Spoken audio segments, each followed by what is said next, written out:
Herkese merhaba.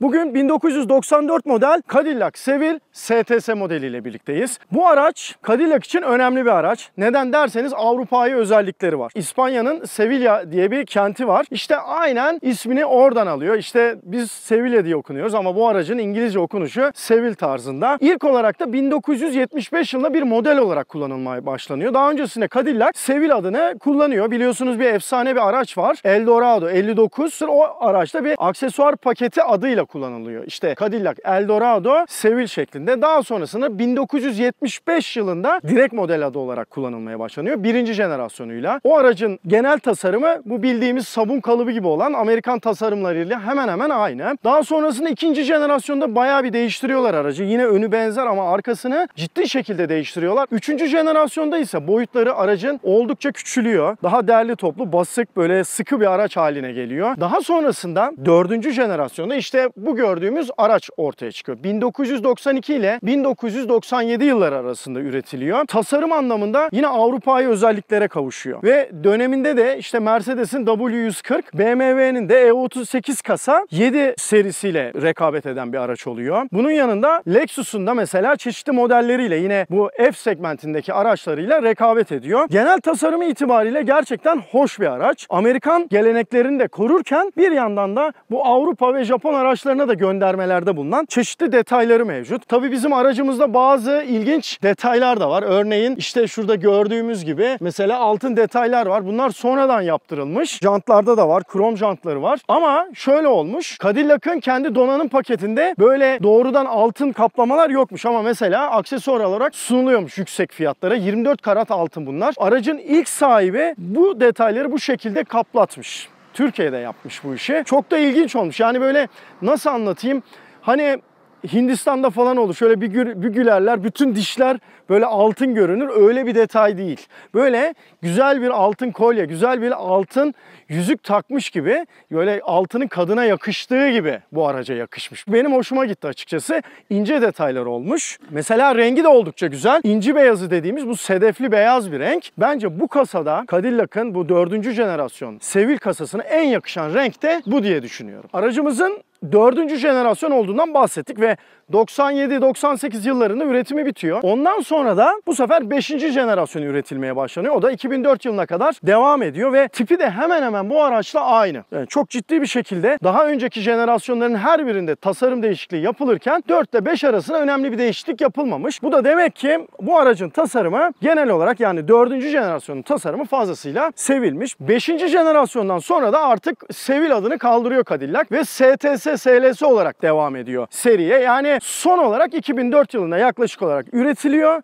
ve ondan sonra da Seville adı Cadillac ürün gamından kalkıyor model olarak. Bir önemli detay, bu araçta STS uzantısından bahsettik. Yani Seville Touring Sedan. Bir de SLS'si var. Seville Luxury Sedan olarak geçiyor. Bu ikisinin farkı araçların süspansiyon sisteminde, ufak tefek motor farklarında ve donanım farklarında. STS yani bizim aracımız daha sportif özellikleriyle öne çıkıyor. SLS ise daha lüks özellikleriyle ortaya çıkıyor. Yani bu aracın mesela süspansiyonu bir tık daha sert ki bunu sürüşünde göreceğiz bakalım ne kadar sertleştirebilmişler. Yani bir Cadillac ne kadar sert olabilmiş bunu da göreceğiz. Bu arada plakada da çok ilginç bir detay var.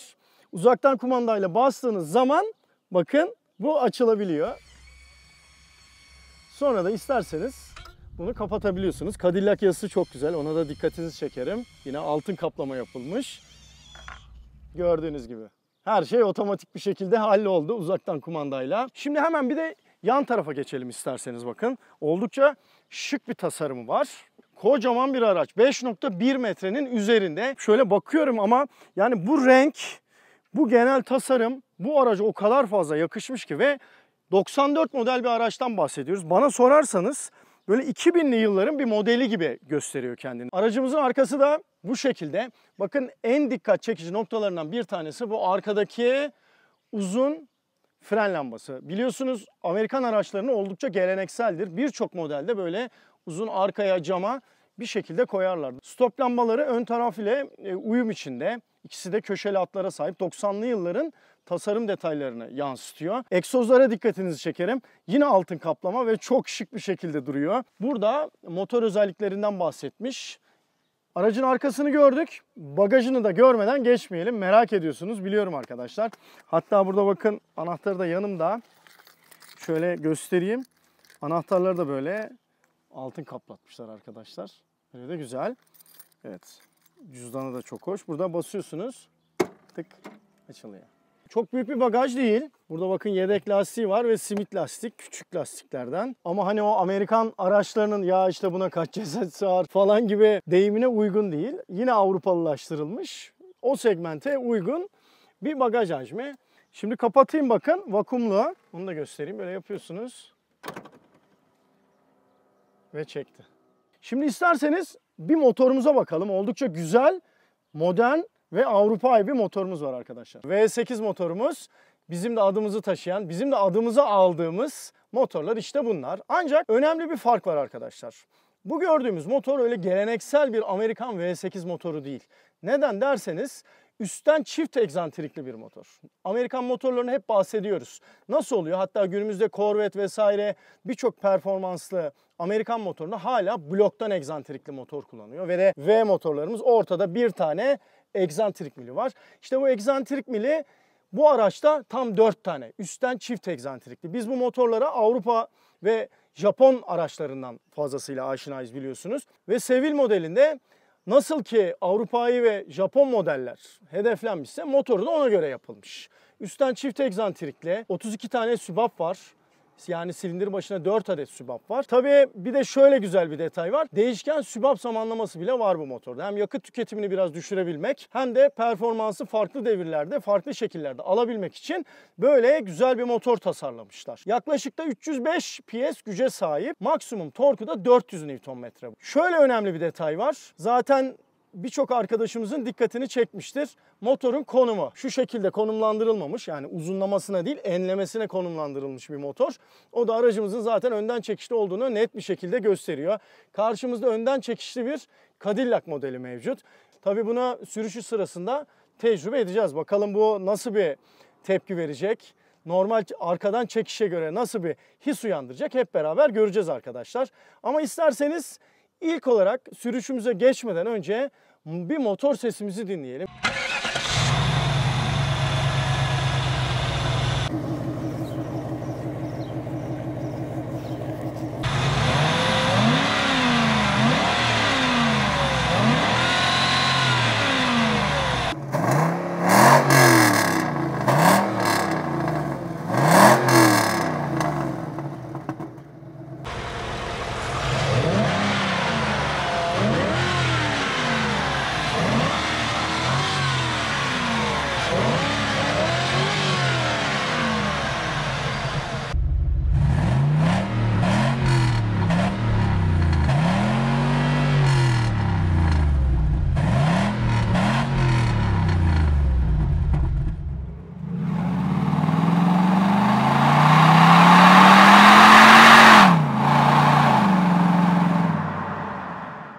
Cadillac Sevil STS sürüşümüze başladık. Yanımda Kerem var. Kerem ne haber? Teşekkürler. Namı diğer Kerem Kaptan. Teşekkürler. Kendisini Mercedes O303 testimizden hatırlayacaksınız. O efsane koltuğu dolduran canavar kaptanımız Kerem burada. Şimdi diyeceksiniz ki ya ne alaka Kerem Kaptan'la bu araba? İstersen bir anlat Keremcim. Nasıl oldu bu arabayı biz nasıl elde ettik? Siz nasıl elde ettiniz? Nasıl sürüyoruz? Bir konuşalım ilk önce. Bilindiği gibi nostalji otobüslerimize biraz önem verdik son yıllarda. Bunun serisini tamamlamaya çalışıyoruz şu anda. Tabii bu bizim nostaljiye olan sevdamız otobüste kalmadı. Otomobilde de aynı Ona şekilde. da sıçradı. Tabii ki de. Şimdi bir ara siz Mercedes falan arıyordunuz. Sonra bu araca geçtiniz. Nasıl oldu? Bir onu anlatır mısın? Yani bu araba hiç aklımızda yoktu bizim. Ethem abi. Mercedes'in ilk etapta 116 kasasına baktık. Yani istediğimiz nitelikte, özellikle bir araç bulamadık. 126 diyordunuz. 126'ya daha sonra 116'dan 126'ya 126'ya döndük. geçtiniz. Yine istediğini Yine istediğimizi bulamadık. 560 sek veya 500 sek çok baktık. Çok da arabaya baktık ama aradığımız özellikle bir araba bulamadık. Yani içimize sinen bir araba bulamadık öyle söyleyeyim. Daha sonra İstanbul'da Gülsoylar Otomotiv'de bir Gökhan abimiz var.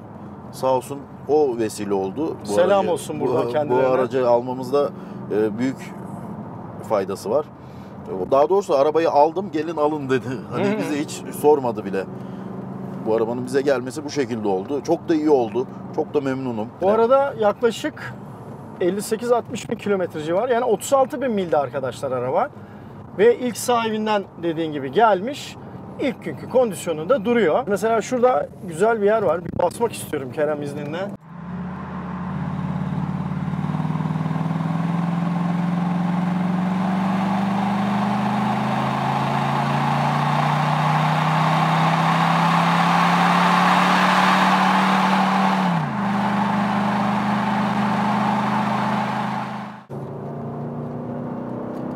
Motor sesi muazzam. İnanılmaz bir motor sesi var. Hemen kendini hissettiriyor. Bir de bozuk bir yerdeyim mesela. Şimdi Amerikan araçların süspansiyonları çok yumuşaktır. Bu araçta böyle hafif bir sertlik söz konusu. Hem STS olmasından dolayı hem de dediğimiz gibi o ayarlarda yapılmış bir araç olduğu için ve de yine de çok güzel, yumuşak, hoş bir süspansiyonu var. Şimdi oldukça dik bir rampadayım. Basıyorum. Motor sesi muazzam. Ve de virajlı. Deneme şansımız da olacak bu tip yerlerde. Çünkü Amerikan araçları biliyorsunuz yumuşaktır. Felaket. Bu arada hemen virajlarda, rampalı virajlarda arkada en ufak bir şekilde bir şey hissetmiyorum. Neden? Araç önden çekişli. Önden çekişli bir V8 zaten bahsettik. Ama şu anda sürüş tecrübesinde daha bariz bir şekilde kendine gösteriyor bu özellik. Direkt olarak böyle bakın arkadan en ufak bir atma yok. Hissettirtmiyor hiç kendine. Mesela yine aynı bu şekilde buralarda gidiyoruz. Lap diye yapışıyor. Mesela arkadan çekişli bir araç olsaydı daha böyle dikkatli, daha böyle insanı tedirgin eder bir hali olabilirdi. Bu araçta o şekilde bir durum yok. Bir kasise geldik. Evet, çok tatlı geçti Kerem ya. Şuradan döneyim. Hatta şöyle bir U çekeyim. Çok tatlı gerçekten. Hop. Yine kasisteyiz. Otobüs sürerken aldığım zevki bu arabada alıyorum. Değil mi? O yumuşaklık O var. yumuşaklık var. O tıslama falan gibi Evet hissettiriyor abi, değil mi? Şurada mesela bir hemen kasisten sonra öf öf öf öf sese bak. Korvet gibi ses çıkartıyor. Hem böyle o sessizliği şeyi böyle korumuşlar ama bir yandan da o yırtınma var yani. Aynen o Amerikan, yani şu an mesela virajlarda gidiyorum. Hakikaten çok hoş. Çok hızlı dönmüyorum. Böyle 50-60 kilometreyle dönüyorum ve çok keyifli. Yine bir viraj.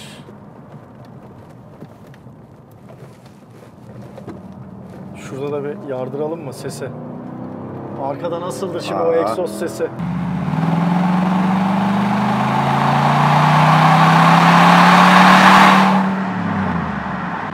Vay. Frenleri biraz tedirgin ediyor Kerem yalnız. Yok, herhalde balataları yeni değiştirdik. Yeni değiştirdin, doğru. Ya aracın böyle değiştirilmesi gereken parçalarını hemen değiştirmişler bu arada. Bayağı da bir masraf etmişler. Zımba gibi olmuş. Frenler böyle alışıncaya kadar birazcık süre geçecek. Bana denk geldi. Ama gerçekten de harikulade bir araç. Bu arada ben içini anlatmadım biliyorsunuz. Burada hemen anlatmak istedim. Şöyle baktığımız zaman çok klasik bir Amerikan kokpiti yok karşımızda. Yine harmanlanmış bir kokpit var. Ve de işte havalandırma ızgaralarının duruşu, burada ses sistemi, işte mesela burada bakın kül tablası, gayet sade ama ferah, güzel bir kokpiti var. Ahşabı da yani bol bol kullanmışlar. Bol her yerde, kapı içlerinde, karşımda, kokpitin altında, vitesin kenarında. Mesela vitesin kolu da böyle sürücüye dönük olarak tasarlanmış. O da güzel bir özellik. Şurada da mesela koltuk ısıtmanın ve de ön cam için ısıtma mevcut. Göstergeler bayağı küçük bu arada. Aracın cüssesine baktığınız zaman daha derli toplu küçük bir gösterge var. Hız göstergesi solda, mil ve kilometre olarak gösterilmiş. Ve de devir göstergesi sağda.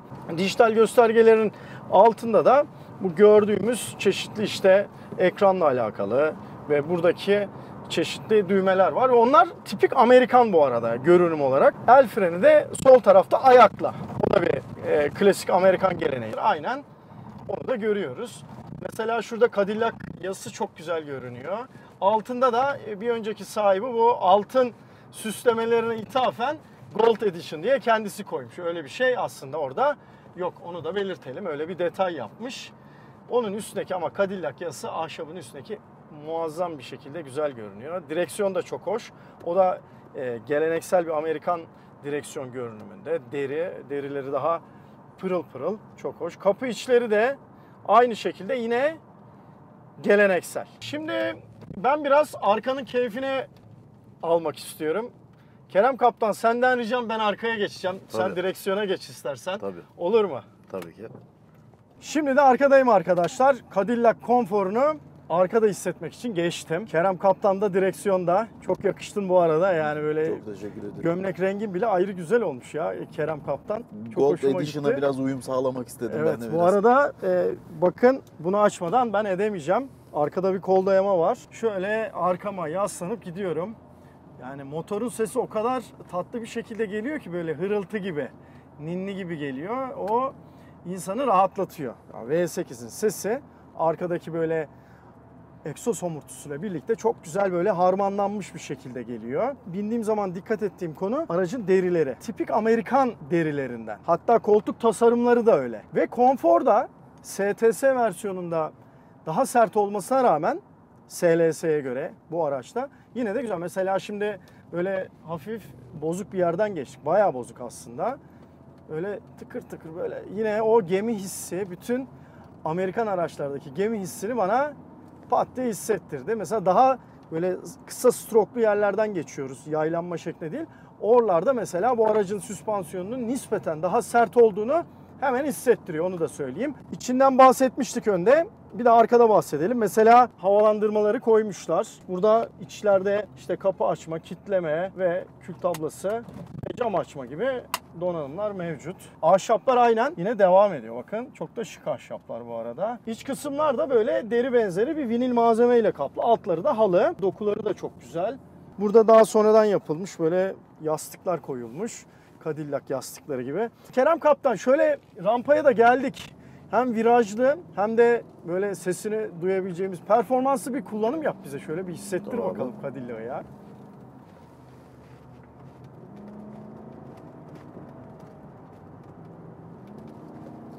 Çok güzel.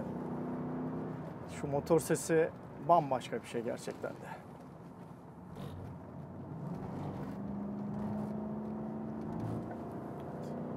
Çekişi de hemen hissettiriyor. Zaten aracın sıfırdan 100 km/saat hızlanması 7 saniye.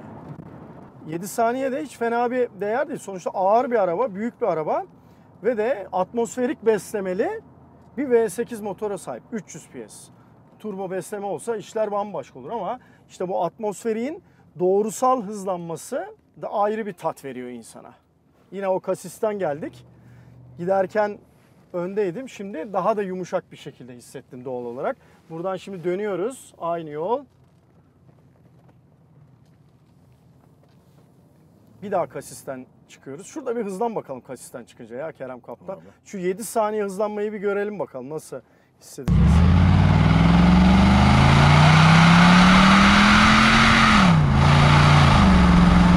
Güzel. Bu arada söylemediğim bir nokta var. Otomatik şanzıman var. Tork konvertörlü ve 4 ileri bir otomatik şanzıman. Aslında bu şanzıman motorun gücünü bayağı bir törpülüyor aktarmada. Onu da belirtmekte fayda var. Böyle günümüzün o 8 ileri, 9 ileri hatta Amerikan araçlarında 10 ileriler kullanılmaya başlandı. Ford ve GM ortaklığında işte mesela Ford Mustang'de işte Chevrolet Camaro'da kullanılmaya başlanan 10 ileri tork konvertörlü şanzımanlar böyle bir motorda olsa uçurur bu aracı arkadaşlar. Kerem sen neler hissediyorsun? Bana ondan biraz bahsedebilir misin? Sonuçta sen bir otobüs kaptanısın ama şu anda çok lüks böyle kendini kanıtlamış bir aracın direksiyonundasın. Bana bir anlat bakalım şöyle hislerini. Yani otobüsten çok büyük bir sürüş şeyinde rahatlığında bir farkı yok. Otobüsü kullanırken de çok rahat ediyorum ben.